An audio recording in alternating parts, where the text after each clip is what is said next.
Good morning, YouTubers. We've done that full gearbox rebuild because we had the issues on that last trail ride.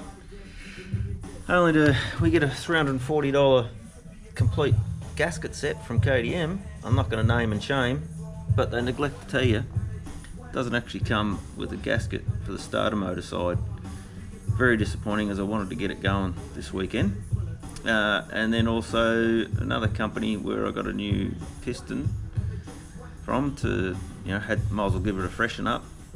They've sent me the wrong piston, so I've given the part number and everything, but it's the wrong piston, so we've come to a halt. So to get her ready for the next trail ride, we've got the new boots put on her, new Brembo sintered metal pads for the front, new rear chucker, so hopefully we'll be organised in another 3 weeks for another eventful ride. Cheers.